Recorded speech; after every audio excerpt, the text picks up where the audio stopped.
and I am a grandmother. I'm Algonquin, and I'm the Federal Deputy Minister of Diversity and Inclusion and Youth. I'm also the co-chair of the National Action Plan Core Working Group with my colleague, Valerie Royale, and I'm your co-host today. I want to acknowledge that I'm speaking to you from unceded traditional territory of the Algonquin and Anishinaabe, and I'm acknowledging from the Algonquins all of the traditional territories where you are on, First Nation, Inuit, Métis, and the homelands you're on. Nous sommes ici aujourd'hui pour lancer le plan d'action national. We are here today to launch the 2021 National Action Plan for missing and murdered Indigenous women, girls, and Two-Spirit and gender diverse people. The National Action Plan to end violence against Indigenous women, girls, and 2SLGBTQQIA+ people. We welcome all of you grandmothers, mothers, daughters, sisters, aunties, cousins, friends, and Two-Spirit+ people, the families and survivors. We welcome those who undertook the work involved in the national inquiry in missing and murdered Indigenous women and girls, the commissioners, the staff, the elders, who all took part in this critically important work of truth-telling. Nous souhaitons la bienvenue aux organisations autochtones, aux familles et aux survivants. We welcome Native organizations, families, and survivors, as well as Native, federal, provincial, and territorial governments who all got together to launch this National Action Plan. I would like to welcome the very Honourable Justin Trudeau, Prime Minister of Canada, as well as to all speakers with us today. And all our speakers here today. Valerie? Good morning. Good morning. Honored to be with you all here today, and I'm coming to you from the traditional territory of the Kwalendun First Nation, the Ta'an-Quachin Council in Whitehorse, Yukon. My name is Valerie Royale, and I'm the Government of Yukon's Deputy Minister of the Women's Directorate, the Department of Tourism and Culture, et la sous-ministre de la Direction des Services en Français. Together, Gina Wilson and I have had the privilege of co-chairing the National Action Plan Core Working Group, who, with members from all the committees, led the development of the National Action Plan. I acknowledge and offer thanks to Konoktakwas Diane Longboat, who will be keeping a sacred fire throughout this virtual event.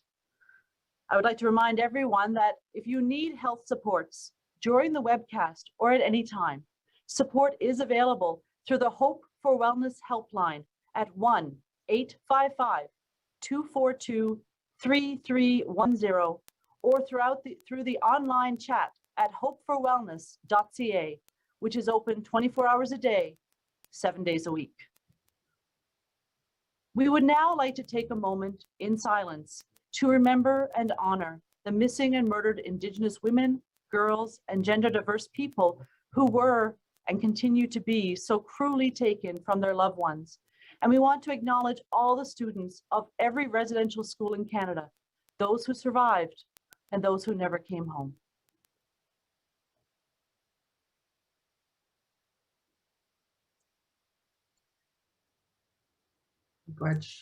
Thank you, everyone. Merci. I now want to welcome Grandmother Marie Ballantyne from the National Families and Survivors Circle to open us up in a good way. Marie? Am I on mute? Good morning, Francis. Kinanas kumit na kahitigaw.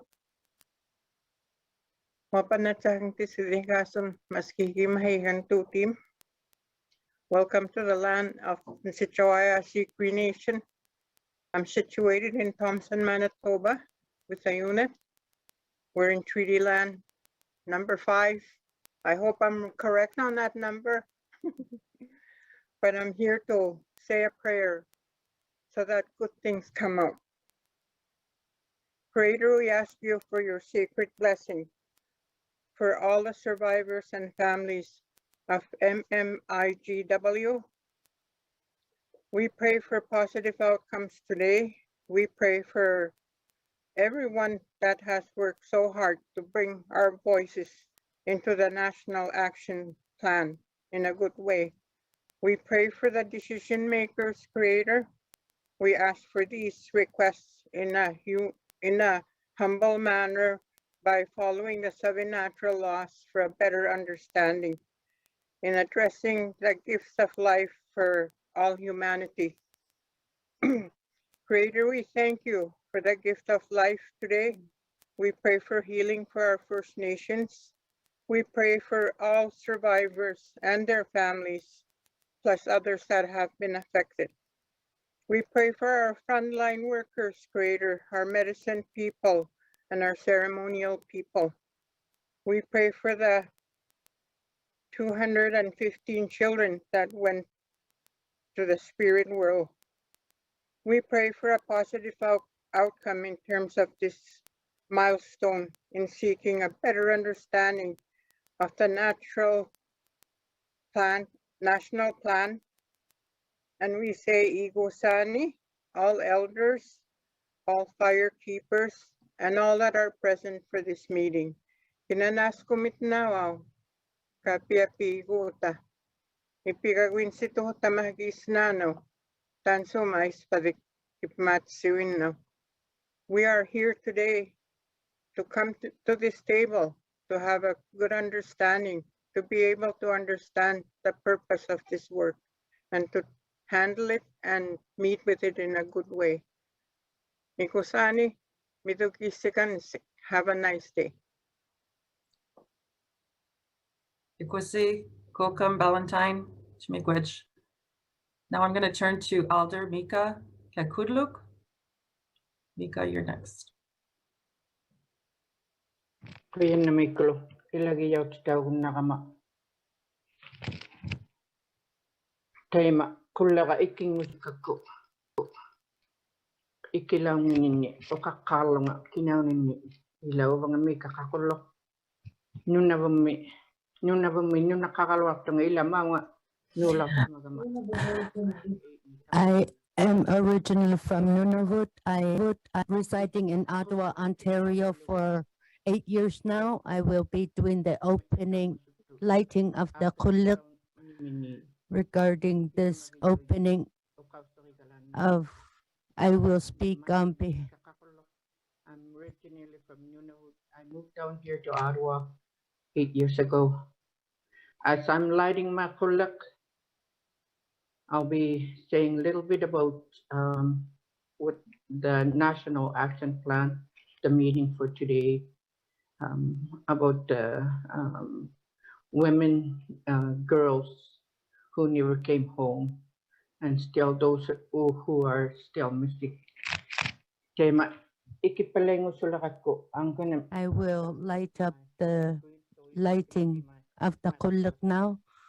I'm adjusting the camera so you will be able to see the kuluk. In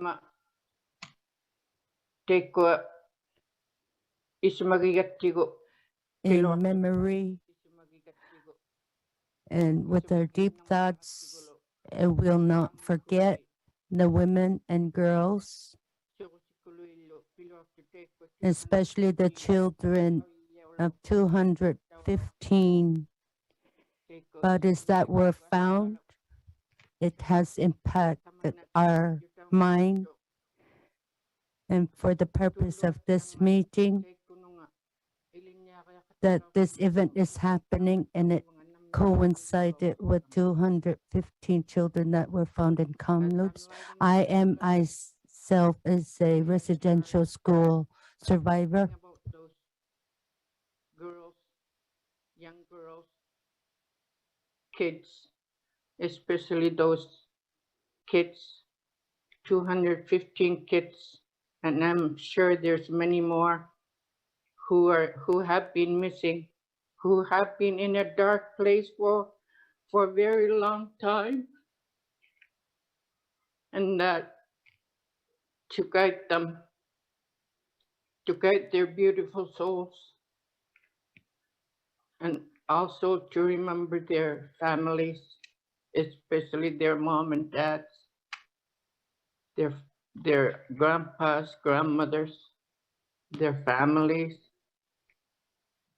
It's just sometimes when you think about it, I think I'm one of the lucky ones because I'm a survivor. when you're just thinking about it, it's, you know, I'm lucky I'm here today. I survived the residential school. And when I think about it, which they never made it home. So this light is going to them. This light will heal them. And this light will take them where they want to be. We all want to be in a safe, beautiful light place, peaceful place, so that they'll somehow will never be forgotten, and somehow to able to live or rest peacefully. Kana I am dedicating this to the light to the residential school survivors, and especially those children that were found recently. This is dedicated to the survivors and the ones that have gone. This light will be the light of the darkness, and we will no longer live in the darkness. Let the flame continue. And this is for those who we are remembering today.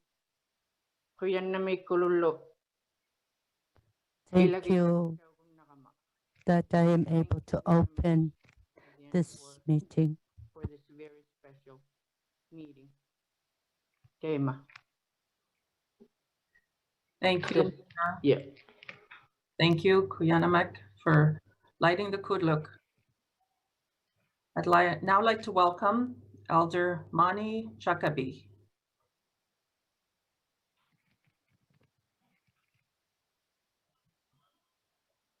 Mani? Bonjour. Bonjour. Manish Kaba Indigenous. Good morning. And I'm Kiwi Kwadang Dunji. I'm making do them. Nisha Jack Gwendon on a key. Measure be moved to any be mad soon. When I do, Kagagwetchman Jewish nan to back in a man away gawe kagi kitang. Jimam Quen among the dog when okay. Kagi machawater ma king. Quewak. Skini gizak. Mino at the Shabinochik. You know, at the snow gon gagi me kawagan net the watch gwen or Cabinochik. Ni Jacos nana metashinan and gimme kawagan oak. We just nam wedge, mam quenamang dog agima chawach. Chibino and guitar the shma. You know, at the Shabuano gagi. Kayakasi watch. You were cool with Kaichaga take. Jota Pinaman, Nino and the Stinamashko was young, Nietzsche and Schnabe, Gavino, Chimino Yawach, Chuichi young, Ega Jack was young. Kenneth Shuma, Gaman and the Moatre guys were Bakoma King. Which is Nam Jamashko is young. We know Agua and Okapinujuk, Ikushkuziwak, Wiki Weva Gajitawach. Ego Enok. Ni Jacques, Dashinan and Gajigatek. We keep ever Gajitawach. Which is Nam das Nino to march back the man to reach. Joanna Mingitiang. Can I get one away, guys, wherever come king. Bonjour, my name is Manisha Kabe. I live in Thunder Bay. I am Beaver Clan. And I'm also a two-spirit elder. I work with the youth and the young. And we've been working together. I've been working with these people for, what, 39 weeks. I think we've been doing this job, working, coming together. I ask the Great Spirit to help us to open this day, this moment that we are going to be talking about and what's happening today in our celebration launch. They call it the launch. But I also want to bring a prayer right now before we do all that. To remember we are here for a good reason. And also we are here to help one another, to listen to each other. Great Spirit, I ask you to guide us today, what we are going to do today, to help us to remember the ones that we lost, the missing murdered women and young girls and young boys, and also to Spirit people that was taken away from our communities, the ones that went missing, and they're still missing, and they're still happening. Great Spirit, we ask you to give us the strength to do our work and also to help our families that are suffering, that have lost their families through this missing murdered women and children and girls and boys. Also, we want, Great Spirit, I ask you to guide us to remember the ones that have been found in BC, the 215 children, to bring them back home to their homeland. They have surfaced because they want to go home. They want to be back to their homelands. We also ask you to guide us and to help us to be strong, to heal our nation for what's happening in our community all across Canada. This is just the beginning of what's happening in our country. Great Spirit, I ask you to give us the strength, the courage to be strong for whatever is going to come. Also, Great Spirit, we ask you to help us to heal together. This is what we should be doing. Great Spirit, I ask you to guide these people that are supposed to be looking after us in Canada, our government people. Help us to heal people across Canada. We need healing centers. We need to do something to heal ourselves and to heal other people and start living together. And remember, love is the only way that's going to bring us together and respect one another. I ask you, Great Spirit, to give us the strength to do what we're supposed to do. And I am representing the young people and the youth, and that's all they've been asking. When is the change going to happen? And I keep telling them pretty soon we'll come together. Ichimigwech for all of you people that are here today to listen to us and to listen to our books and to listen to the paper we have accomplished. Please read it, learn from it, and help us to work together in harmony. Ichimigwech, Kizagi Nimwinge. Thank you. Mani, and to all grandmothers, the elders, for today's opening ceremony and doing it in such a meaningful and beautiful way. Now I would like to turn to invite someone who has been on this journey with us, Prime Minister Justin Trudeau, to say a few words. Prime Minister. Hello, everyone. Bonjour tout le monde. I'm joining you from the traditional land of the Algonquin people. We acknowledge them as the past, present, and future caretakers of this land. Thank you, Gina, for that introduction. To everyone here, to all the speakers, thank you for being with us this morning. To the survivors and families, to the elders, representatives, and commissioners, and to everyone involved in this work, your voices have been heard. C'est un honneur pour la ministre Bennett et moi. It's an honor for Minister Bennett and I to be with you this morning. We are meeting today in a very difficult week. In recent days, we've been forced to recall the horrors of the residential schools. unbelievable or unreal. To describe the news that hundreds of children were found buried at the former Kamloops residential school. But for survivors, families, and communities, I know that this tragedy is all too believable, that the pain is all too real. To truly heal these wounds, we must first acknowledge the truth. And not only about residential schools, but about so many injustices, both past and present, that Indigenous peoples face. For decades, Indigenous women, girls, and Two-Spirit LGBTQQIA+ people across Canada have disappeared, suffered violence, or been killed. For decades, many of you have been calling for justice, healing, and concrete action to stop this tragedy. For decades, your voices have made it clear how our systems have failed you. When the national inquiry into missing and murdered Indigenous women and girls presented its final report, it called on us to work together to develop a national action plan to end systemic causes of violence. We accepted their findings, including that what happened amounts to genocide. Today, with the launch of the plan, we're taking a step forward together to make the transformative change necessary to end this national tragedy.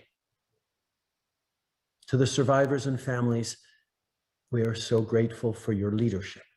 We will continue to work with you to make sure your voices are heard and to end the violence and the abuse. To Indigenous communities across the country, our work as partners continues. I still have the sacred bundle that was offered to me 2 years ago at the inquiry's final report ceremony, and I've been taking good care of it. The inquiry's final report, swaddled in this traditional tichinagan, this cradle board, contains truths that Canada is no longer trying to hide. On that day, I made a promise that we would confront those truths and turn the inquiry's calls for justice into real, meaningful, Indigenous-led action. Together, that's what we have done and what we will continue to do. Aujourd'hui, ensemble, on lance le Today, plan together, we are launching the National Action Plan that includes concrete measures to bring an end to violence against Indigenous women and girls. This is a necessary plan. It's essential. And this is a plan that will evolve across time and adapt to the specific needs. In other words, the work doesn't stop here. On the contrary, as you've often said to me, there's a lot of work to be done, and I agree. On our side, the federal government will continue to roll up our sleeves. The action plan is the result of 2 years of hard work and dedication from all partners involved: survivors, families, Two-Spirit LGBTQQIA+ people, provincial, territorial, and Indigenous governments, and Indigenous organizations. I want to thank everyone who is involved in this crucial ongoing effort. As part of this whole of government plan, our government is also releasing the federal pathway that outlines our commitments and contribution to the National Action Plan. Faithful to the themes in the National Inquiry's final report, the federal pathway is focused on 4 themes: culture, health and wellness, security and safety, and justice. Our pathway is a holistic approach to ending this national tragedy, and to implement it, we'll invest an additional $2.2 billion starting this year. This is part of the $18 billion in Budget 2021 to improve Indigenous people's lives and advance reconciliation. These investments are informed by the work we did together on the National Action Plan and the federal pathway to meaningfully respond to the specific and diverse needs of First Nations, Inuit, and Métis communities. That said, I know there are no investments that can bring back the lives lost or that can heal people's pain.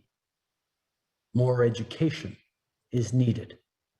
The truth must be told, and all Canadians must stand with Indigenous peoples against injustice. Le colonialisme, le racisme et le sexisme ont mené à des horribles Racism, sexism, prejudice have led to systemic injustice. These injustices continue to exist today. That must change. Today, we think about the victims that are no longer with us, the survivors, the families, the communities, but we continue to act. We continue to do that together. To Commissioners Buller, Odette, Ailson, and Robinson, and all the courageous families, survivors, and partners who have charted the way forward to ensure that the Indigenous women and girls and Two-Spirit LGBTQQIA+ people will be safe wherever they live in Canada. Thank you. Merci. Miigwech. Thank you. Marcy. Nakumik. I'll now pass it back to Valerie. Thank you, Prime Minister. I would now like to introduce co-chairs Hilda Anderson-Peers and Denise Pictou-Maloney to speak on behalf of the National Families and Survivors Circle. Thank you, Valerie. I just wanted to acknowledge all our grandmothers who have started us off in a beautiful way today and to honor the sacred fire that's burning while we're doing this work, this important work, this sacred work. And I also wanted to acknowledge the Prime Minister for being present with us today and acknowledging the sacred bundle that he was presented at the National Inquiry closing ceremony. So I'm looking forward to the future on how we all collectively collaborate in ending all forms of gender and race-based violence. We are the National Family and Survivors Circle made up of Indigenous women and girls and gender diverse family members of missing and murdered Indigenous women and girls and 2SLGBTQQIA people and survivors of gender and race-based violence. We are from diverse communities, backgrounds, strengths, and capabilities, and use our expertise, lived experience, and agency to advocate for pathways that center families and survivors for transformative outcomes that end genocide. As families and survivors, we agree to participate in the development of the National Action Plan with the assurance this expertise would guide the identification of strength-based practices and actions to be in the plan. It is also groundbreaking to have so many partners working towards the common goal of ending gender and race-based violence against Indigenous women, girls, and 2SLGBTQQIA+ people. The establishment of our circle is historic, as is the level of integration of families and survivors in this type of co-development process with governments and organizations. It gives us hope that this will set a precedent for all paths forward. All future actions must keep families, survivors, Indigenous women and girls, and 2SLGBTQQIA+ central to decision-making, actions, and tracking success, and honor their legacy and expertise, honor their agency and expertise. At a virtual event yesterday with families and survivors, we released the National Family and Survivors Circle contribution to the NAP, which is entitled The Path Forward, Reclaiming Power and Place. It provides guidance on how to work with families and survivors as part of a standard practice going forward. In our contribution, we identify foundational calls for justice that are overarching and require immediate action along with the 4 rights areas of culture, health and wellness, human security, and justice. The implementation of every one of these calls for justice and resulting actions must be done with full inclusion of families and survivors. Foundational calls for justice require a range of actions from governments, institutions, and organizations, including complying with domestic and international legislation, such as UNDRIP, to restoring women and 2SLGBTQQIA+ people to their rightful place in decision-making. Indigenous women, girls, and 2SLGBTQQIA+ people are sacred and have the resilience, agency, lived experience to revitalize their communities through sustained access to culture, language, identity, and belonging. Every action outlined will only be effective with the proper financial supports of Indigenous-led initiatives that eliminates gaps and neglect. Profound and sustained political and institutional will must be demonstrated through concrete commitments and immediate action. With each day, the crisis worsens. More Indigenous women, girls, and 2SLGBTQQIA+ people go missing and are murdered. We cannot wait any longer. Immediate action is imperative and all governments must act now. Thank you.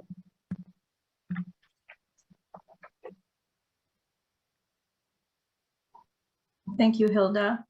Thank you. I'd like to acknowledge the elders and Mr. Prime Minister and Mr. Minister Bennett.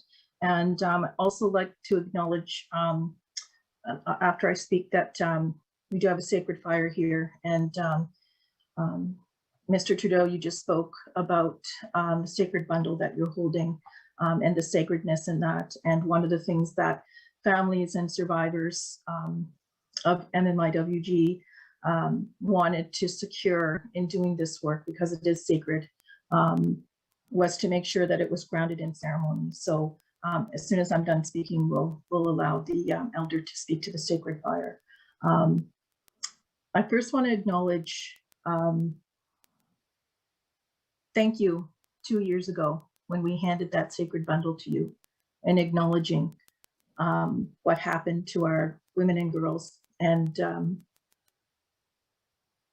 that what happened amounted to genocide. I think what we witnessed in this country this year, or this week, last week, was how urgent this work needs to be done, that this is all interconnected. We are the relatives of those 215 babies. And it impacts us deeply. The National Inquiry offered an opportunity for families and survivors to unconditionally speak their truth regarding the systemic gaps in this country and gender-based violence that they experience as Indigenous women and girls and 2SLGBTQQIA+ people.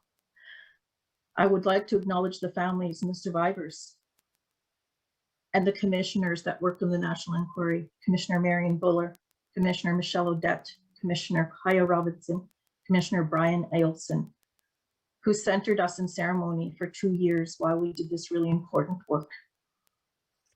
And the countless numbers of families and survivors who courageously spoke their truth, and that we continue this work as the National Family Survivor Circle in making sure that all families are engaged, that all families are centered in this process. Governments and institutions must be held accountable in repairing the damage caused. Our chapter calls for them to provide long-term, sustainable, and fully resourced infrastructure and support to Indigenous women and girls, 2SLGBTQQIA+ people, families, and survivors. With the release of the National Action Plan, we shine a spotlight on the immediate actions that need to be taken to implement the National Inquiry's calls for justice. However, the successful implementation of the NAP will require more than merely just checking off boxes to complete the calls for justice. We need accountability, inclusion, interconnectedness, and concrete actions that improve the lived realities of Indigenous women and girls and 2SLGBTQQIA+ people. The Circle's contribution to the NAP, or the National Action Plan, is guided by 7 principles for change outlined in the National Inquiry's final report, which are underscored by centering lived experience, especially the principles of decolonizing approach and inclusion of families and survivors. While our contribution identifies key goals and corresponding calls for justice, they require immediate action. We believe all 231 calls for justice are interconnected and inseparable. Transformative change through decolonization will only happen by recognizing the inherent Indigenous and human rights of Indigenous women and girls and 2SLGBTQQIA+ people. You know, I'll note that while this country locked down and stayed at home for a year, for our disenfranchised women who were suffering domestic violence, they didn't have homes to stay in. They lived out of their cars. They became victims. The numbers never stopped. So thank you for this time. And I would like to acknowledge the sacred fire and if we have time to allow Diane to speak to that. Thank you for your time. Thank you so much, Denise. And I want to send warm and loving greetings to all of you today. My name is Gahandagwas. It means she's picking sweetgrass. And I say, Sego, Scano, Sewa Guego, Ganalunquas, Sewa Guego, Gahandagwas, Yunyats. I'm Mohawk Turtle Clan from 6 nations in the Grand River Territory. The fire that you see burning today was lit for the spiritual power that we need to envelop this work and all the families and all of the nations of our people on Turtle Island.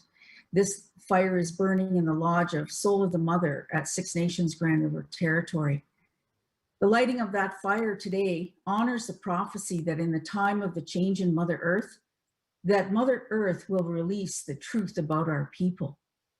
The treasured ones, the 215, have been first to release the truth in their precious innocence. And today the women will follow and bring the truth to light. This sacred fire at Soul of the Mother connects to 7 living fires. And when I talk about spiritual power, I want you to understand that today is a day unlike any other days. This fire connects to the core of the fire burning within Mother Earth. That is her fire, where she stands each day praying for all of humanity and for all of creation to continue in a good way. The fire connects to our fire in this lodge. This lodge fire connects to the fire inside the grandmother moon. And this fire connects from the moon to our elder brother, the sun. In the heart of the sun is a powerful spiritual fire. That fire connects to the sky world, to the fires of our ancestors that are burning there, and to the Creator's council fire where the great ones are seated. That fire is now 6 that I mentioned. The 7th fire is your fire of your spirit. That sacred fire burns in every single human being. And when we make these ceremonies and when we make these prayers, the DNA light switches turn on in every human being to fulfill the laws of the Creator, to take care of each other and to take care of the earth. This is the 7th fire, which is the fire of your spirit. Today, we are witnessing the greatness of our nations to withstand genocide.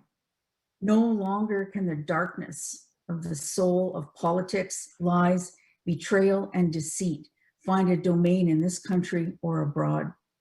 There's a light shining from all of these sacred fires, from the core of Mother Earth to the council fire of the Creator in the sky world. This sacred fire and all fires are a direct conduit to the Creator. We are being watched for our beliefs, our words, our actions, and our commitments that we make to one another today. As First Nations, Inuit, and Métis women, we commit to working for the resurgence of our way of life, to light in prophecy that 8th fire of peace for all of humanity. We commit to birthing a new humanity of peace and respect, founded on a law of love. The Creator is our witness today, and the Creator is watching us. Thank you. Thank you. Thank you, Elder. Thank you to the firekeepers, Hilda and Denise. Thank you and the entire National Family and Survivor Circle. I would now like to introduce Assembly of First Nations National Chief Perry Bellegarde and Louisa Housty-Jones, Women's Representative from British Columbia. Go ahead, Louise. Thanking to our elders and knowledge keepers for grounding us and strengthening us for the work today. I am honored to be here today with you all to commemorate this work ahead. I acknowledge everyone's heart and dedication, and especially acknowledge families and loved ones, survivors, and longtime advocates watching today. Before I start, I want to acknowledge our collective grief following the discovery of the mass unmarked burial sites of the 215 children at Kamloops Residential School. I know many are hurting deeply and that we need to create space for our sorrow and for our healing. I sincerely hope that this will be the turning point for change, for action, support, and justice. My English name is Louisa Housty-Jones. My traditional name is Umklux. I come from the Heiltsuk Nation, located on the north coast of BC. I serve as an elected councillor for the Heiltsuk Nation. In my community, I have dedicated myself to supporting wellness, empowerment for our community members. I've been involved in facilitating the development of the Heiltsuk Women's Declaration and also organized my community to participate in the national inquiry. I am also the BCAFN Women's Representative and a member of the AFN Women's Council. The AFN Women's Council is participating in the development of the National Action Plan as a sub-working group. Throughout the spring and into the coming months, the AFN Women's Council is working with representatives from each region to engage directly with survivors and loved ones of those who have gone missing or been murdered, to hear how people would like to see the calls for justice implemented from their region. In BC, we concluded our final session on June 1st and will be presenting our final report and contribution to the First Nations Specific Action Plan and the National Action Plan on June 18th and 19th. The recommendation we have received so far have been incredibly valuable. I am extremely grateful for all those who participated in this process and shared their insight and lived experiences. I honor the courage, the strength, and the vulnerability that everyone brought to help move this important work forward. I honor the work that many are doing in their communities to end this tragedy and support families and loved ones. We have taken to heart what has been shared with us, and we will ensure that these important contributions from survivors and loved ones of those who have gone missing and been murdered are integrated into the National Action Plan as it continues to be developed. As the plan continues to unfold, we must see renewed commitment to action and transformation of the process so that it is more transparent, accountable, and representative. We have heard the need for immediate, coordinated, and well-resourced action that is led by Indigenous women and 2SLGBTQQIA+ people, and which has families and loved ones at the center. As grateful as I am for being here today, I know I'm not alone in my frustration. We have not seen swifter implementations of the calls for justice. This is a national tragedy, genocide, and ongoing violation of our human rights as Indigenous people. I call on everyone listening to recommit yourselves and your resources to ending violence against women, girls, and 2SLGBTQQIA+ people. We will not lose sight of the calls for justice. Let today be a catalyst for a plan which supports immediate and effective action and honors those who do the work. Thank you, Gayasaka. Istamina, Louisa, thank you. And ask tenwa kakia no temptik no akomagnak. Ogimal Piesio was a sega sell. Cuscateo Moscus is a Skunigan Ochinia Treaty 4 territory. And a Motainans Manto and a Smitnan and a Scumtin. Algonquins, Chianishna Beck and Ascumtinoa. My friend's relatives, just very quickly as well, to thank Louisa for her words on behalf of the AFN Women's Council, acknowledging the elders for their prayers and for opening this up in a good way. I said one of my Indian names, King Thunderbird Child, and I'm from Little Black Bear First Nations Treaty 4 territory in southern Saskatchewan. And I acknowledge the Algonquin peoples I'm speaking from their ancestral territory lands here in Ottawa, by giving thanks to the Creator for this beautiful day. To Maria, Ballantyne, and Mika, and Mani, and Diane, thank you for leading in a good way. And to Gina and Valerie for your work. To Hilda and Denise for your work and your words. To the Prime Minister, thank you for your commitment for implementation of these MMIW calls to justice. And to Minister Bennett, thank you for your work as well. Our AFN Women's Council has been tasked with the lead for implementation of MMIW and the 231 calls to justice. So I lift them up. We wanted the women to lead this work, this very important sacred work. And I thank them for their energy and their efforts. I want to thank Elder Gwen Point for her work from our Elders Council, and Louisa for your words. And Chief Connie Big Eagle is the chair of the AFN Women's Council. So I want to thank her and lift her up as well for her work and guidance.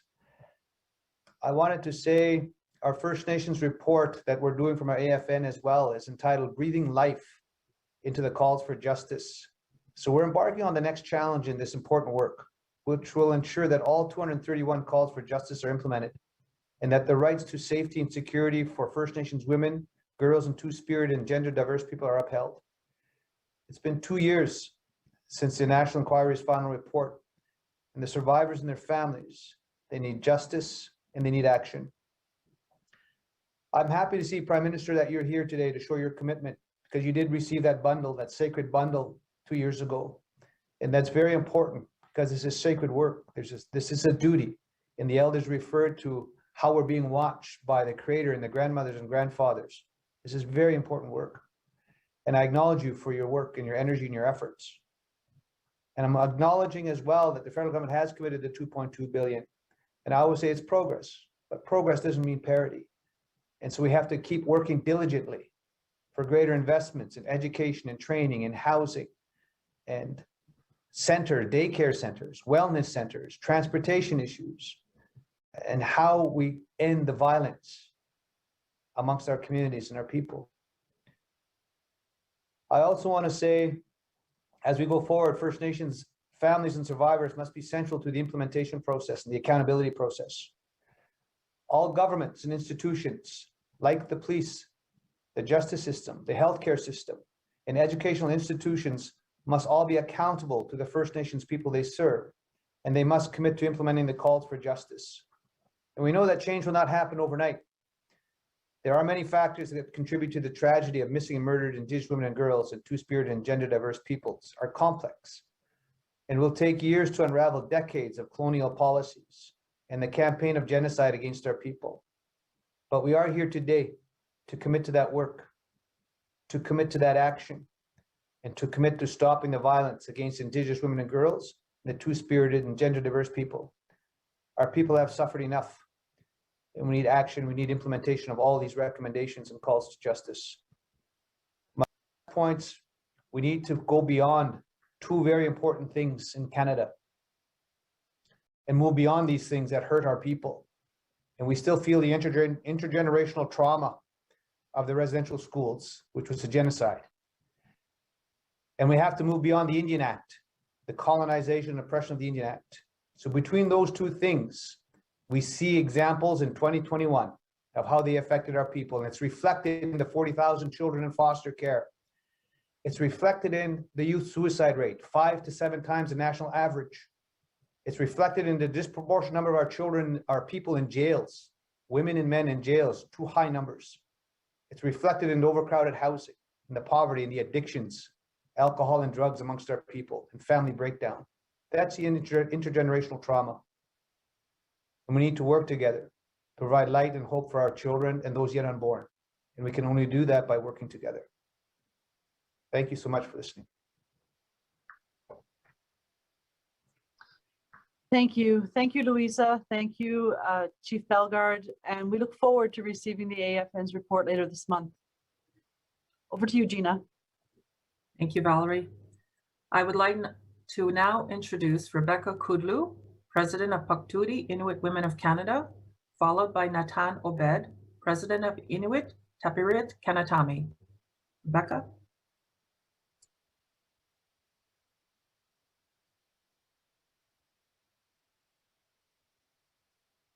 You're muted, Rebecca.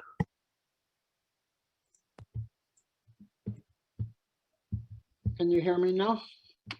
Yes. Udlakut Inukatika. Today, our thoughts are foremost with the family members of the missing and murdered Inuit, First Nations and Métis women, girls, and gender diverse people, and also survivors of gendered violence.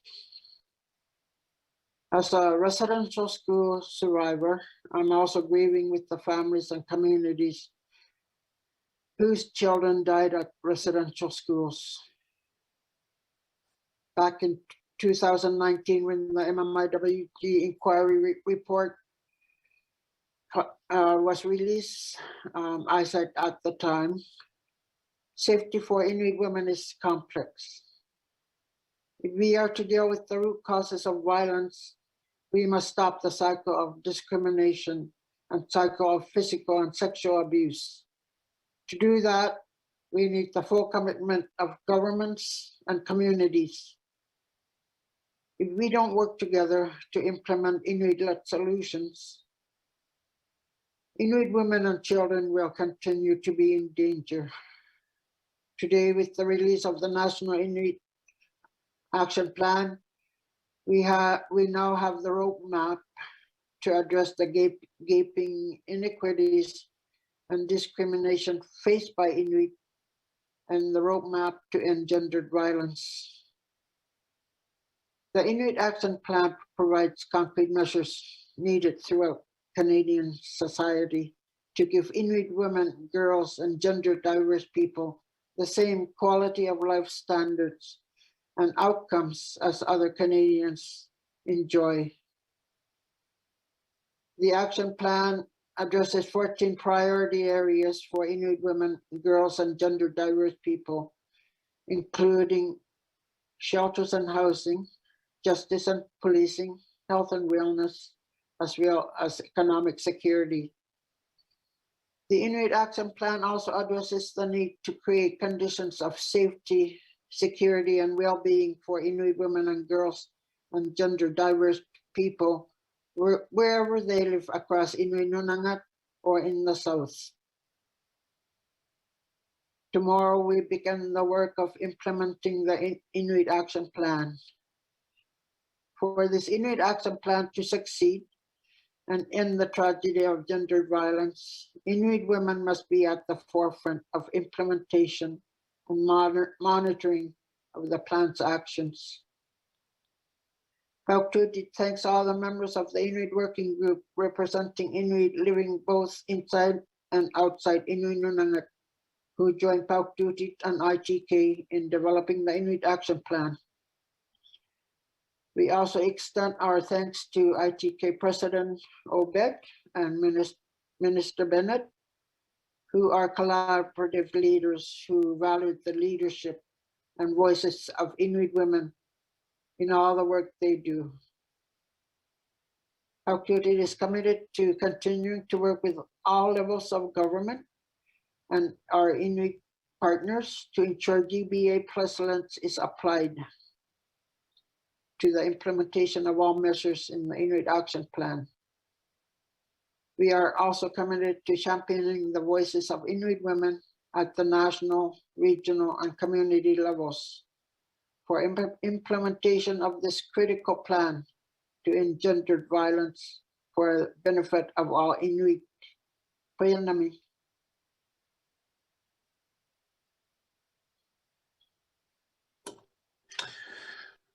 Hello, good morning, everyone.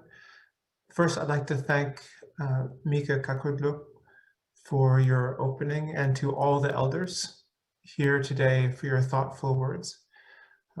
Thank you to President Kudlu for your leadership, Pau-Duty in this area, and to the 4 land claims leaders who also have shown their support. I also want to recognize all Indigenous leaders here as a part of this work, and just also recognize the Prime Minister, Minister Bennett, and any elected provincial or territorial representatives here today. I thank you for joining us to receive the product of this work, which is a demonstration of our collective ambition for ending violence against Indigenous women, girls, and 2SLGBTQQIA+ people. I especially want to recognize the Inuit women who have represented these organizations around the table. You've carried this responsibility with courage and great care, and I thank you all for that. I'd also like to recognize the work of all contributing partners in the development of the National Action Plan. Your work has been tireless and tough, and we honor your commitment and determination. This week has been particularly heavy, as we have been reminded yet again, atrocities and genocide that Indigenous peoples have been forced to endure in Canada. There are over 4,000 known cases of murdered and missing Indigenous women and girls. There are over 6,000 documented cases of deaths in relation to residential schools. And this larger picture gives us that perspective that we need to push through and make sure that we make a difference in all that we do. The systemic inequities that perpetuate the harm and violence experienced by Indigenous women and girls and all Indigenous peoples must end. Today marks a significant milestone in our collective response to the families, survivors, and loved ones who shared their raw and heartfelt stories with the National Inquiry. All that we do is based on the foundation of that tough work and those stories and the voices and the power that came from the inquiry and the calls for justice. The Inuit chapter alone, which is being released today, contains 187 actions that must be undertaken by federal and provincial and territorial governments and by Inuit organizations. Inuit commit today to working with all levels of government in partnership to ensure the National Action Plan and the Inuit chapter are implemented fully. I call on you to accept this responsibility with humility and rigor and commitment, and that your bureaucracies do the same. This day is significant, coming exactly 2 years after the release of the National Inquiry's 231 calls for justice. We need not wait for another milestone to mark our progress. Every day is a day for action towards the implementation of this work. Nakumik. Nakumik. Just want to thank you, President Kudlu and President Obed. Before we turn to the next speaker, I just want to make one clarification that the Assembly of First Nations report is now available, Breathing Life, and it has been released as of this morning. Great. I'm now pleased to introduce Melanie Omeneho, President of Les Femmes Michif, Otnimizuyuk, Women of the Métis Nation, and then Clem Chartier of the Métis National Council. Melanie. Good morning. I'm coming from the Métis motherland, as well as the homeland of Treaty 6.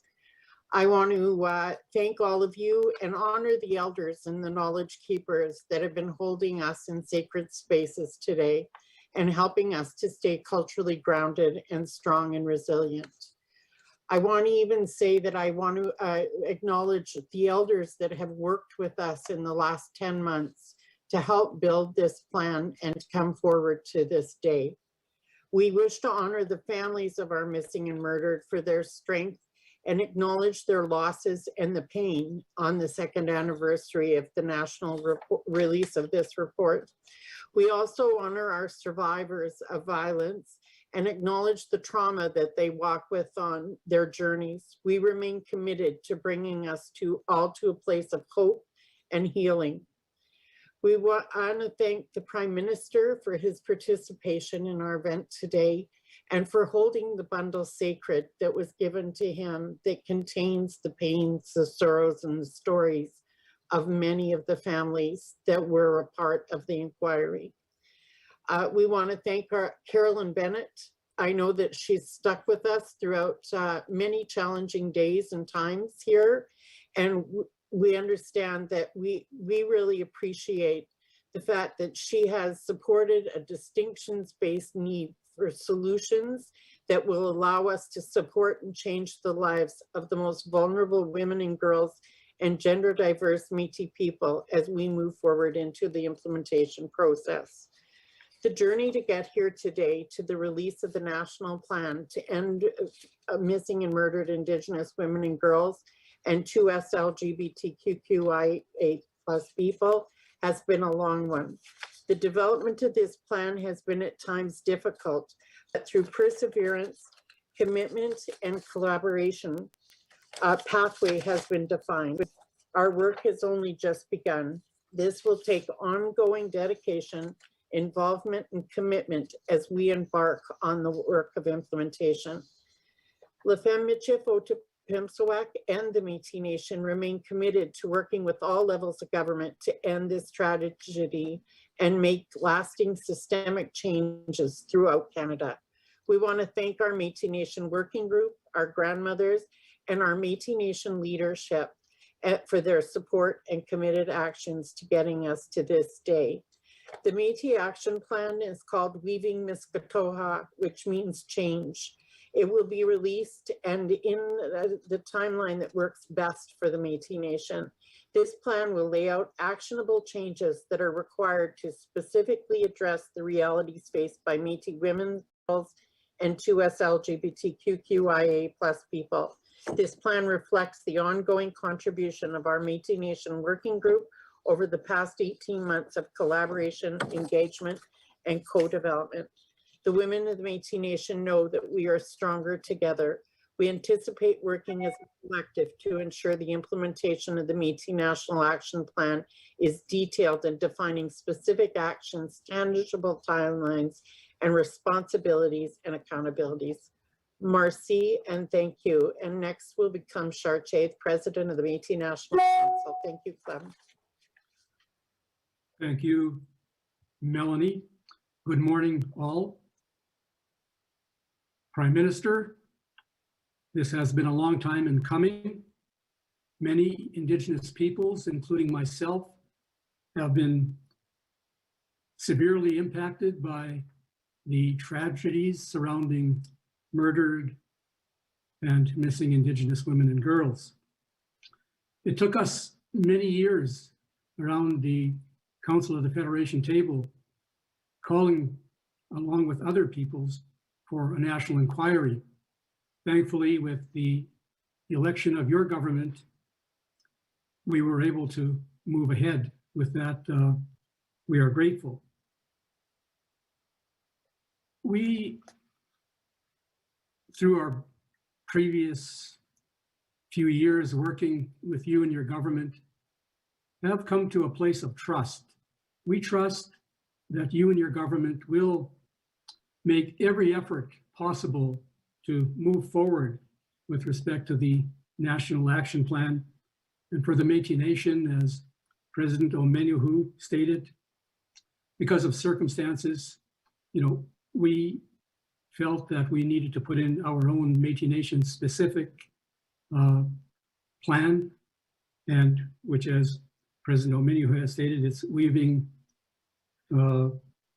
Miskatoha. So we feel that moving forward, we need to do so on a distinctions basis, which of course you have embraced and which we fought for many years to also achieve. Due to our work experience with you, the Métis Nation and its leadership is prepared to continue down this path. But, and nevertheless, Prime Minister, in your statement earlier today, a comment that you made has resonated with me, and it's that it's been a difficult week. And yes, it has been a difficult week, especially in light of the gruesome discovery of the 215, young people, children, whose remains have been located, at the Kamloops Residential School. The Métis Nation, feels that same pain, for those children and other children who have met the same fate and experienced the same treatment in those, I guess, Catholic run in most cases, or other religiously run institutions, many empowered and in fact paid for by the federal government. But you also stated that truth is necessary and that we have to learn from the truth.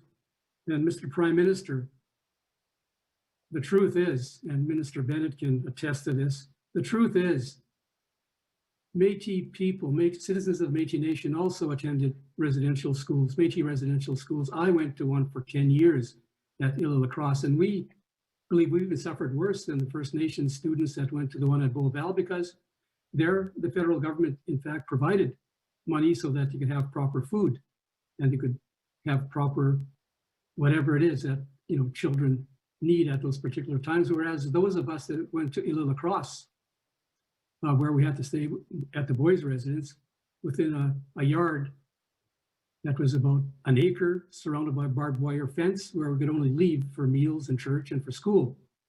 We suffered greatly, and we're still not being dealt with. And why is that? I was again in Île-à-la-Crosse just recently, and people saying we discounted. Is it because we're Métis? Why are others being dealt with and not us? So that's the truth, and that has to be dealt with. And it's truly unfortunate.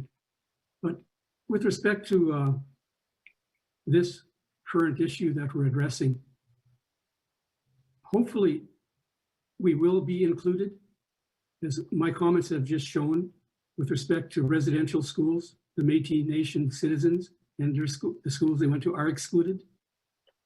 The 60 school, our Métis children are excluded. Now we're being forced into the courts to try to resolve this when we shouldn't have to be in the courts. Métis are citizens as well, are human beings. We have feelings like everyone else, and we need to be dealt with. But in terms of the Métis Nation itself, I'm pleased to state that the Manitoba Métis Federation government has taken it upon itself to address this issue of murdered and missing Indigenous women and girls, and has set up a $1 million fund called Bring Me Home, which is open to not only Métis Nation citizens, but to First Nations, Inuit, and in fact, non-Indigenous citizens. So the Métis Nation, at least the Manitoba Métis Federation government, is taking action to try to address this, and hopefully that we won't have to continue addressing it on our own, that at some point the federal government will step up and start dealing with us as well. So thank you all, and again, I look forward to a rapid implementation of the National Action Plan. It's something that we've been waiting for a long time, and I'm sure most families that have been affected will embrace it. So thank you very much. Thank you, Clem. Thank you, Melanie. Over to you, Valerie. Thanks, Gina. I just want to make a further clarification on the AFN's report. Earlier, I had mentioned it will be out later this month. In fact, it's the BC regional report that will be out on June 18th. The AFN's report of contribution to the National Action Plan was released today. And now I'd like to introduce National Chief Elmer St. Pierre and Chief Lisa Cooper from the Congress of Aboriginal Peoples.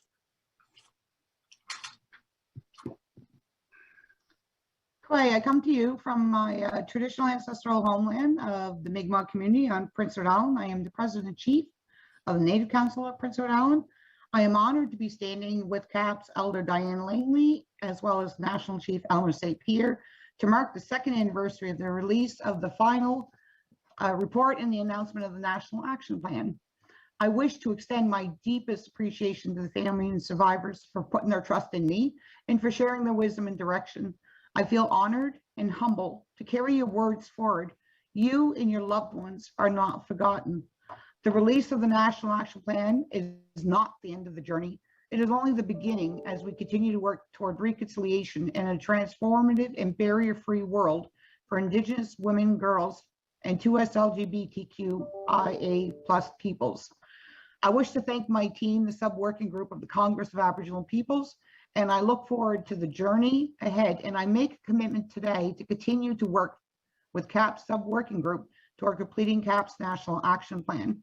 I'm also wearing the orange shirt today in honor of the 215 children that were found. Ballantyne, thank you, and I pass it over to National Chief. Yes, thank you, Lisa. Quay, as the National Chief of the Congress of Aboriginal People, I am here today on the traditional and unceded territory of the Mohawk Nation. This is a very important day for us as we release our National Action Plan and to start moving forward for all of our Métis. As we talked to Minister Bennett, and a couple of times I heard it from our Assembly of First Nation, Perry Bellegarde, that we can't leave anybody behind. We got to make sure that every one of our women right across this country is looked after, and that we stand up for each and every one of them. Before I go any further, I would like to take this time to that the Congress of Aboriginal People wants our brothers and sisters in British Columbia to know we are grieving with them and support the call to investigation of all sites of residential school. This tragedy, like so many others, is connected to our missing and murdered people. Today, the Congress stands with the grieving families that lost their loved ones. We wish to let the survivors know that we hear you and that the words of the Congress will be guided by your voice. Today, the Congress is releasing the interim report, which is the first step to the development of the CAP's National Action. I want to acknowledge the hard work and dedication of our core working group, our CAP sub-working group, particularly President Chief Lisa Cooper for her leadership. And she has really led this group together and held it together to this very day. CAP also like to send out a heartwarming condolence or appreciation to the families and the survivors and their words of wisdom and leadership. And I forgot something right at the very start. I'm sorry, but at this point, I would like to also thank our three grandmothers for their opening and setting this up in a good way. I'd like to thank the family circle as well. And I would like to, at this time, I would like to offer tobacco to the Sacred Fire for those 215 children that's out in British Columbia, and to their families. Miigwech, thank you.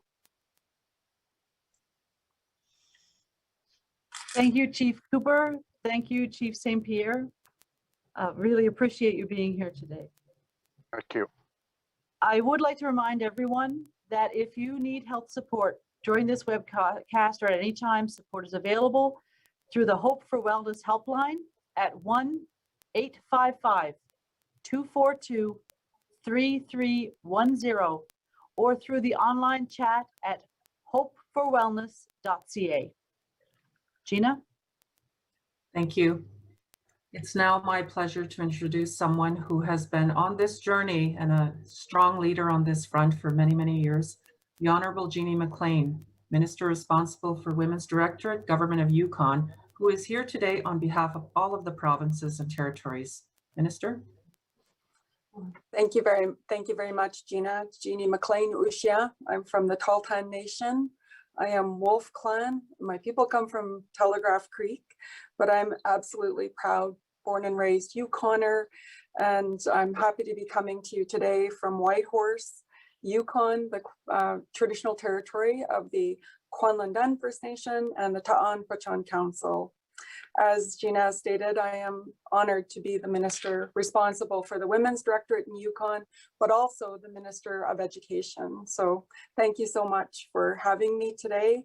The provinces and territorial ministers responsible for responding to the national inquiry into missing and murdered Indigenous women and girls believe that everyone has the right to live free from violence. Indigenous women, girls, and Two-Spirit LGBTQQIA+ people continue to be harmed by violence arising from racism, sexism, homophobia, transphobia, and socioeconomic inequity, the frequency of which has increased with the onset of the coronavirus pandemic in 2020.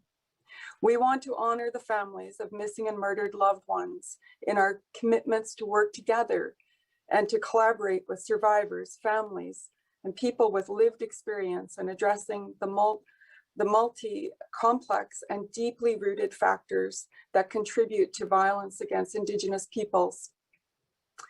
We honor their resilience and strength they called for and will continue to contribute to building a responsive and Indigenous-led approach to ending endemic violence against Indigenous women, girls, and Two-Spirit LGBTQQIA+ people in our country. We aspire to a future where Indigenous women and girls and Two-Spirit LGBTQQIA+ people experience equality, security, and respect in a violence-free Canada. We support the June 2020 joint statement on anti-racism and the January 2021 joint declaration for a Canada free of gender-based violence. We will ensure our respective responses to the national inquiry into missing and murdered Indigenous women and girls complement our collective efforts to address racism and gender-based violence. Provinces and territories work at the regional and community level with a broad array of Indigenous peoples, communities, governments, and organizations. The perspectives of these critical partners on what actions will be effective in addressing violence against Indigenous peoples will differ from the Canada-wide view as actions reflect each jurisdiction's priorities and perspectives. Diversity is one of our country's strengths.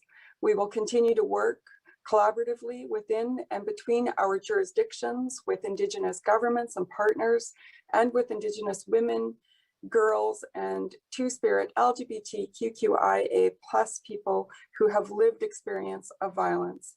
This will ensure the diversity of perspectives inform the foundation of the required changes to policies, initiatives, and practices that best address unique needs within our respective jurisdictions. The National Action Plan is one step on a journey through which provinces and territories may establish shared goals and priorities with the federal government and clarify areas of shared jurisdictional priorities, respecting the pace and priorities of Indigenous peoples and communities. Each province and territory is pursuing further dialogue and engagement with Indigenous partners on actions they have already taken, as well as those that will come in response to the national inquiry's calls for justice. Provincial and territorial governments and the federal government, Indigenous governments and partners, and all Canadians share the responsibility to lead the societal changes required to address the urgent and long-standing issues. We commit to building a solid foundation with our respective Indigenous partners to address the violence, racism, and discrimination faced by Indigenous women, girls, and Two-Spirit LGBTQQIA+ people. Finally, the provincial and territorial ministers as the provincial and territorial ministers, we commit to collaborating and encouraging all Canadians to be part of a future where Indigenous women, girls, and Two-Spirit LGBTQQIA+ people live free of violence and discrimination. Thank you. Thank you, Minister. Valerie? Thank you. I'd now like to introduce Sylvia Maracle, Chair of the 2SLGBTQQIA+ group and Executive Director of the Ontario Federation of Indigenous Friendship Centres. Sylvia?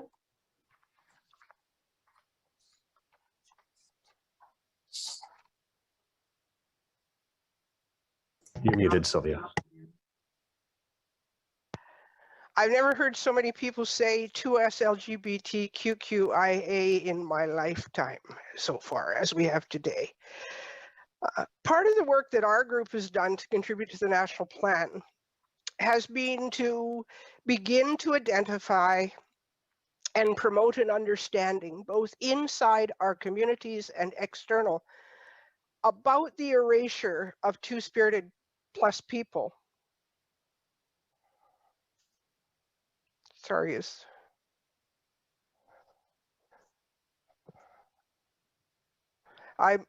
apparently I'm having some technical difficulty, but I don't understand it. We see you well there. If you can continue on, that's great. Thanks. Okay, thank you. So part of this is to understand that the erasure of Two-Spirited people has happened since contact, and that in itself is a tremendous form of violence. We have, as a group, addressed internal and external violence that we experience in the form of sexism, racism, homophobia, and transphobia. All of the people who've been involved in this process as part of this collective are ourselves Indigenous from across Canada.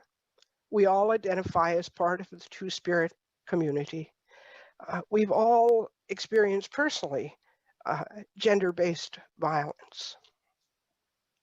We brought that knowledge forward, and we did some extra work on addressing transgender in Indigenous communities and Indigenous Two-Spirit community members who are involved in sex trade.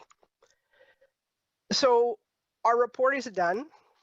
It is one of its kind so far in history. We're not sure it has ever been done before. And we are grateful to have had the opportunity and inclusion and the support of the groups who were involved in the National Action Plan and who are here. A great deal, I think, of cross-cultural understanding, of acceptance, of creating safe spaces where we could have the conversation occurred. It's important for us as we move forward to understand, as all of my colleagues have said, that there's an urgency, that while we are sitting here and talking, the violence continues. I do want to take a brief moment to reflect on the people who are part of this process and who've been on the journey, and people who were part of the core working group who found who made sure that we felt loved as the Two-Spirited community, that we were involved and important, and who actually, in learning and understanding and being able to talk to each other, some of the healing began.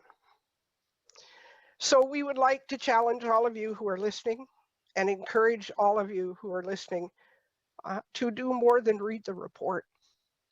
The report is important, but we need to take today as one more journey, one more step in our journey. And thank you for creating the space for Two-Spirited issues to come forward. And thank you for allowing us to articulate them in our own way, in our own words. So thank you for listening to me. Donetto. Thank you so much, Sylvia, and to your entire working group. Thank you. Your report is beautiful. Gina? Thank you. And now for our final Indigenous speaker, before we hear from Minister Bennett, I would like to introduce Diane Redsky, Chair of the Urban Group and Executive Director of Mamawichita. Diane. Thank you. So I'd like to begin by acknowledging First Nation, Inuit, Métis, traditional territories that we all have the privilege of being on. I also acknowledge the elders and the sacred ceremonial items and the fire that are protecting and guiding us here today. It is undeniable that there is a vital, innovative, resilient, and strong urban Indigenous presence in Canada. The urban path to reclaiming power and place, regardless of residency, sets clear actions that are practical, realistic, achievable, and necessary to eliminate violence against Indigenous women, girls, and Two-Spirit LGBTQQIA people. The Urban Sub-Working Group approached our work based on our decades of experience being in urban centers. We know what works and what's needed to address violence. To achieve this means fundamental transformation of systems and society so that the immediate and long-term impacts are both felt and seen in the lives of Indigenous women and girls and Two-Spirited LGBTQQIA people today and in the 7 generations ahead of us. The urban approach to stop this genocide and to end gender and race-based violence calls for the end of the status quo, to shifting power, decision-making, and resources to support local and grassroots initiative, regardless of where you live. The solutions have always been where Indigenous people are. Those kitchen tables, boardrooms, around sacred fires and ceremonies, and in Indigenous-led organizations across the country. To bring this together means we must all work together. Co-development leading to co-management is critical to this success. To all governments, systems, institutions, allies, private and public sectors, the time is now. This is a new starting point. Our task to work together is urgent. We have a shared responsibility for this success. Our lives literally depend on it. To missing and murdered Indigenous women and girls, Two-Spirited LGBTQQIA families and survivors, your voices brought all of us here today and will continue to into the future.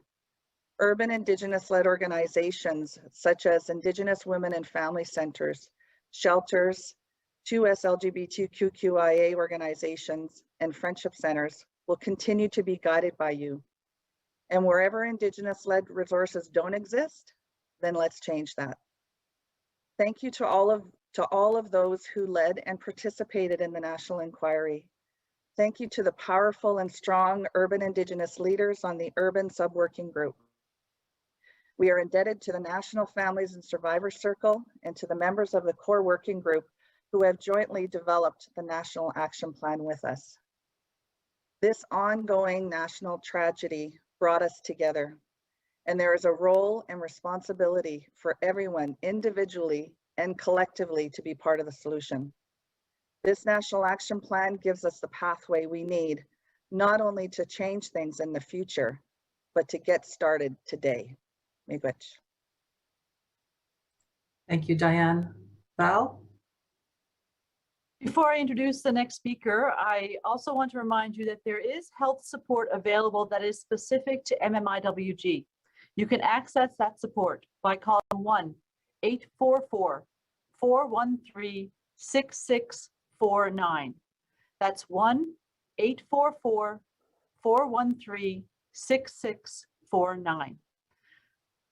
It's now my pleasure to introduce the Honourable Carolyn Bennett, Minister of Crown Indigenous Relations, to say a few words. Minister Bennett. Thank you, Val, and Kwek Ulakut, Tonsi, hello, bonjour. I'm joining you today from my home in Toronto on the traditional territory of the Mississaugas of the Credit, where we honor all of the Indigenous peoples who paddled these waters and whose moccasins walk these lands. I'd like to thank the elders for opening today in a good way, and for those elders that will close and make sure we carry this the work through this day and in the weeks and years to come. I acknowledge the sacred fire and thank Gohun Takwis for your beautiful words, and to the firekeepers who make sure the fire burns bright. I'd also like to sincerely thank Deputy Minister Gina Wilson and Deputy Minister Valerie Royale for not only hosting us, but for your incredible leadership to get us to this day. We thank each and every contributing partner for their important work in getting us to a national action plan that will be effective and accountable. It is hard work, and we acknowledge it has been hard on the people doing the work. This week, the entire country has been deeply impacted by the revelations about the Kamloops residential school. Canadians now are confronted with the truth and the need to understand the ongoing effects of residential school system. Once you know the truth, you can't unknow the truth. It compels all of us to be part of the essential work of decolonization, healing, and reconciliation. We cannot ignore the devastating link between the large numbers of murdered and missing Indigenous women and girls and the legacy of residential schools. Many of the root causes of violence we see today can be traced back to the loss of culture, identity, family connections, and the child abuse perpetrated by the residential school system. For decades, I have been inspired and learned from the families and survivors as they sought justice and healing and demanded governments put in place concrete actions to keep Indigenous women and girls and two-spirited LGBTQQIA+ people safe wherever they are.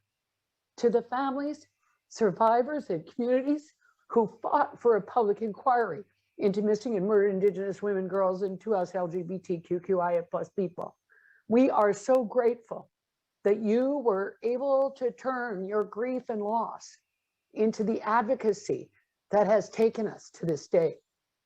As a government, we vow to work with you to keep Indigenous women and girls and 2SLGBTQQIA+ people safe wherever they live, living and free from violence and indignity.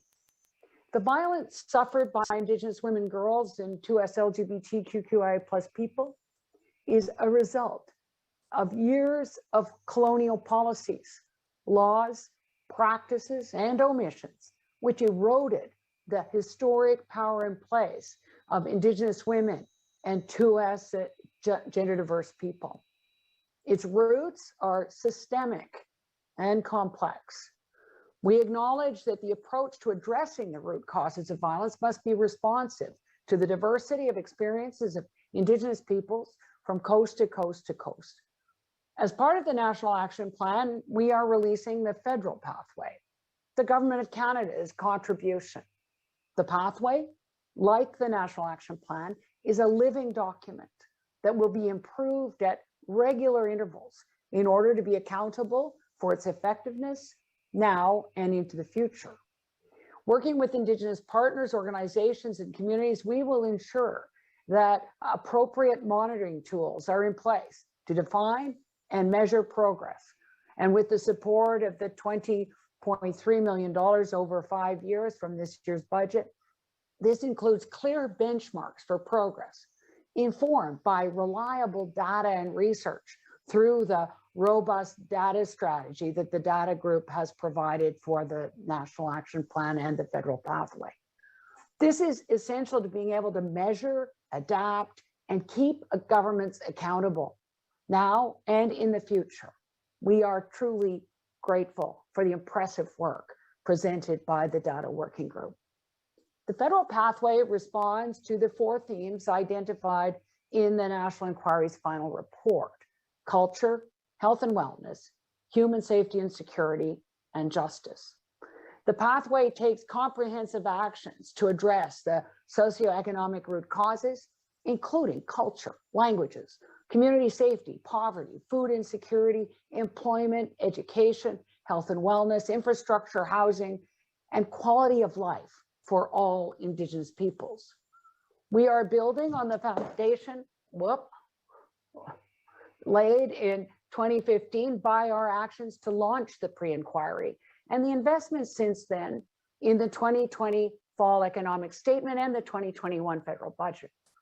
We, as the Prime Minister said, have proposed a historic investment over $18 billion over the next 5 years to improve the quality of life and create new opportunities for people living in Indigenous communities. This includes, as you've heard, the $2.2 billion over 5 years and $160.9 million ongoing to end the national tragedy of missing and murdered Indigenous women and girls and 2SLGBTQQIA plus people. In addition, initiatives through Budget 2021 will also address all root causes. We honor and lift up the National Family and Survivor Circle for their courage and their commitment and focus to get the work done to end the violence. They are ensuring nothing about us without us. Our work to end this national tragedy must keep the families and survivors at the heart of our work. The spirit of the loved ones they have lost will continue to guide us. We are grateful that the Family and Survivor Circle has agreed to continue to guide our way forward. Today is dedicated to the women and girls and 2S plus people we have lost, leaving their stories untold. To the women and girls and 2S plus people who have been abused, violated, and silenced. To the women and girls and 2S plus people who speak up and speak out against the violence. In true partnership, based on their wise counsel, we are taking concrete actions to end the violence against First Nations, Inuit, and Métis, women, girls, 2SLGBTQQIA plus people. We can do this. We have to. We will not let you down. Tomorrow, we begin the work of implementation. Miigwech, nakamik, merci. Thank you. Merci beaucoup. Thank you, Minister. Thank you for your obvious commitment, your leadership, and your passion for this hard work that is also, as I'm often reminded by AFN Yukon Regional Chief Kluani Adamak, heart work. And that's what it means to work together. Thank you. So this concludes our speakers for today. In closing, we acknowledge all families and survivors. Our work is guided by your voices. We will always remember. We will continue working with you in partnership to ensure Indigenous women, girls, and gender diverse people are safe no matter where they live. The spirit of your loved ones will continue to guide us forward. For the media who are here, there will be media availabilities organized by some partners in the coming days, and there is also contact information in the news release. And to close us off in a good way, I would first like to invite Dr. Gwendolyn Point for a closing prayer. Te ia tālato mokwa, te ia tālato tetal e tiaias, shaiskoa te homo te squee, and halkamel the homo te stalo, little bird the homo te squee. My traditional name is Shaiskoa. The language I speak is Halkamelimko, and I'm Stalo here in what they call the Fraser Valley in Lower British Columbia. I also carry the name Little Bird, and it's never meant so much to say my name, my traditional name. Te ia tālito, siam te siaya te slauta. To our leaders, National Chief Perry Bellegarde. To our leader, Justin Trudeau. I say thank you. To it, this means thank you, but it also means welcome. And I welcome this day. I give thanks for thanks. To it, to Deputy Minister Gina Wilson, Deputy Minister Valerie Royale, for looking after us today, for guiding this day.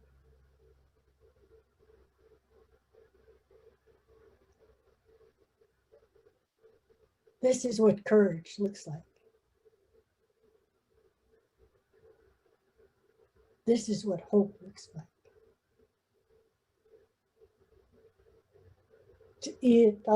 I give you thanks for carrying this work out with our ceremonies, one of our ceremonies, that sacred fire. The elders would stand us by a fire in our longhouses. And you had to earn the right to speak. You couldn't just speak. You had to earn that right to speak and to stand by that fire. One of the hallmarks to be able to speak was to be a grandmother. So I give thanks to my grandchildren that I get to spend time with today.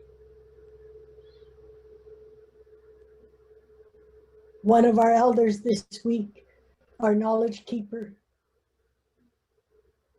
our regional chief, Norman Yachalele, looks after our knowledge keepers across Canada. He said a lightning bolt has hit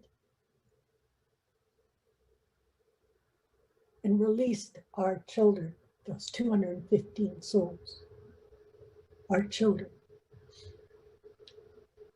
And it's a lightning bolt. Thunderbird here releases that lightning bolt. And it's a wake-up call to Canada again. So I give thanks for those dear children, 215 of them.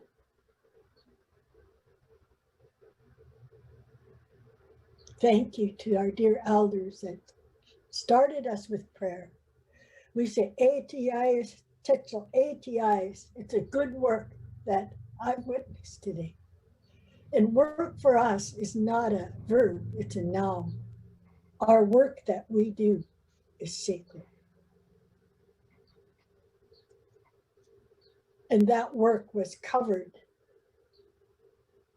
And it's now being held by our Prime Minister. The work we do in a good way, in a prayerful way. That's why we're still here. I give thanks for each one of you, and I'm asking blessings for each one of you that have walked in this journey.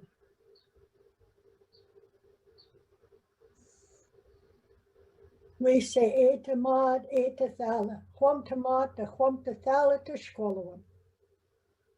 One mind and one heart. A strong mind and a strong heart to Shkolawan in a good way. What does that mean? Is to stand up and do what you need to do in a good way. That's what I witnessed here today.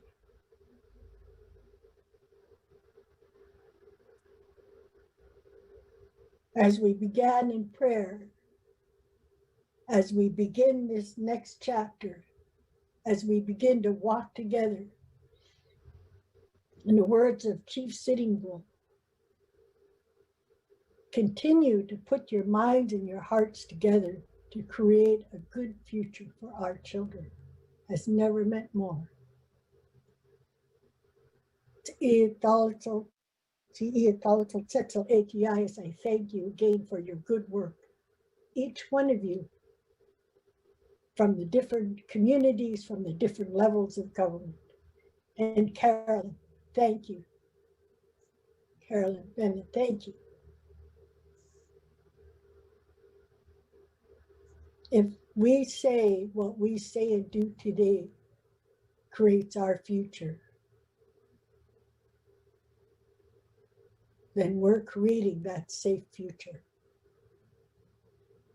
Kolmoch is a person.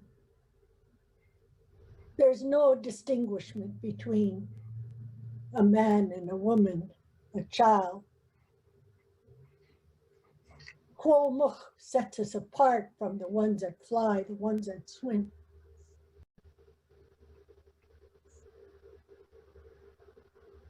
The four-legged. My grandmother said, or my grandfather said, cut your arm, make a cut, we'll all bleed the same. So to Talto, I'd like to special blessing on each one of you, special blessing on the work. And I'd like to do this through our song that came to our Stolo people through one of our leaders. When our sweat lodge came back. And this song, again, to bring the minds and the hearts of all of you together to carry on with your good work, encourage you to carry on. Our elders said, don't get tired. Don't feel sorry for yourself. You stand up straight, you stand up tall, keep your eyes on where you're going. And again, thank you to each one. I'm asking you to accept the blessings, each one of you to accept the blessings. Far too often we give and give and give and we don't know how to receive. So I'm asking special blessings on each one of you, your families, your nations, special blessings on our Tecumseh people and families and those 215 children. And I do this as we say it's our Stolo anthem. It's like O Canada, but Stolo style. High tip. Oh, oh, oh, oh, oh, oh,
Safe journeys. High tip. Thank you, Dr. Point. I would now like to invite Elder Diane Langley to offer her closing prayer.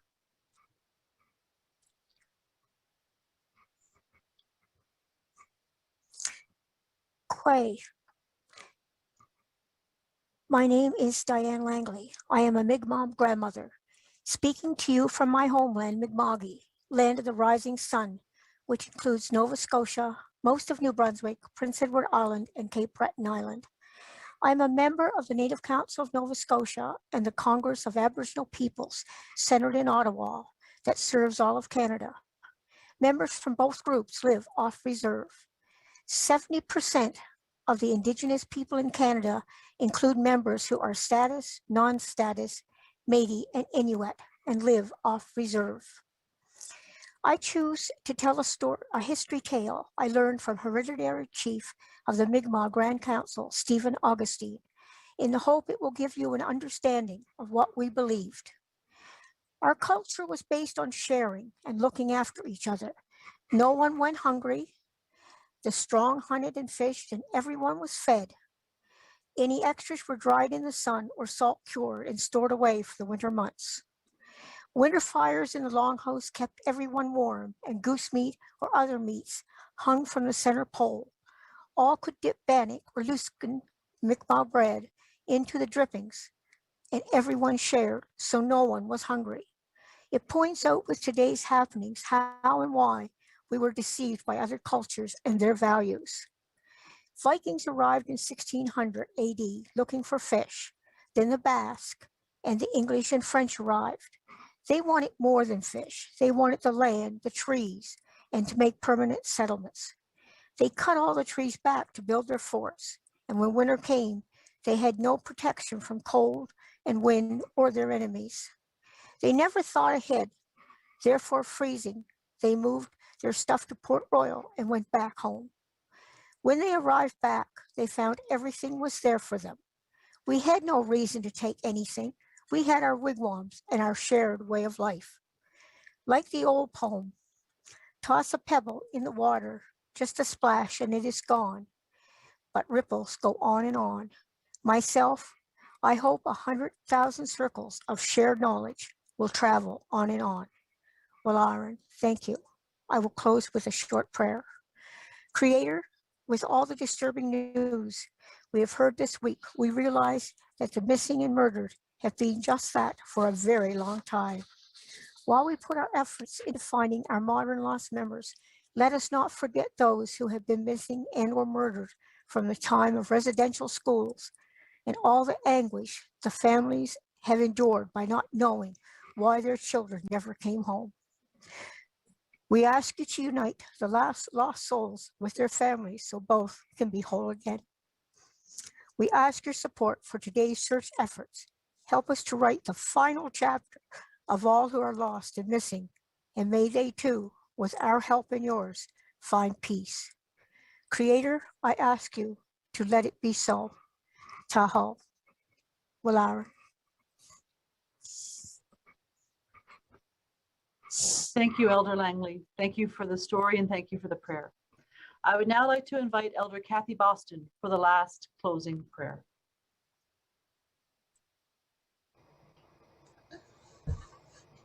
Thank you, Valerie. Good day, everyone. My name is Kathy Boston. I am from Winnipeg, Manitoba, heartland of our Métis people. I would like to take this opportunity, first of all, to acknowledge all the strong Indigenous women from across this country who have dedicated so much time and energy into creating this national action plan. Your pride, your determination, and loyalty to this cause was so powerful. I'm sure at times cyberspace was distorted. And I'm truly honored to have been a part of this process. I wish all of you much success and happiness, and thank you for all that you have done. I will now offer a prayer to our sacred grandmothers. Sacred grandmothers from all directions, we offer you our prayers today with love and respect. We are grateful for all that we have. We thank Mother Earth for her daily gifts. Today, let us hold in our hearts and prayers the 215 children found in Kamloops, BC. May their spirits find peace and love in the spirit world with our ancestors. Sacred grandmothers, thank you for your wisdom and guidance throughout the process of this very difficult task. We ask that you surround the survivors and families of our missing and murdered Indigenous women and girls with love and strength. May they find some peace knowing that their loved ones will always be loved, they will always be missed, and they will never be forgotten. And we must never forget that the foundation of this plan was built upon the violent deaths of our loved ones. Moving forward, it is important that we never forget what we left behind. Sacred grandmothers, we ask for your blessings as this plan is put into action within our Indigenous communities. Let us do so with the determination that one day we'll have a life where our ways are accepted and respected, and we can all live in peace and harmony. Be kind and gentle to others, and may your days be full of much love and many blessings. Stay healthy and stay safe. Hi, Marcy. Thank you, Elder Boston. Before I turn it back to my co-chair, Gina Wilson, I want to say that it has been my honor and privilege to do this important work here in Yukon with the Yukon Advisory Committee and at the national level with the members of the core working group. Thank you all so much to all who supported this work and all who contributed to this work. It's important. It has just begun. Thank you, Gina. Over to you. Final 15 seconds. Thank you, elders and all. We've done something great here today, women. Final reminder, please access health supports if you need to. Thank you to everyone who's joined us. We did go over time. Thank you, Prime Minister, for sitting with us, listening, reflecting, being part of this circle with the bundle entrusted to you. And miigwech to all the organizers and the workers, the officials, the employees, both current and past, who have worked so hard at this. We are so grateful. Goodbye, everyone. Au revoir. Majashin.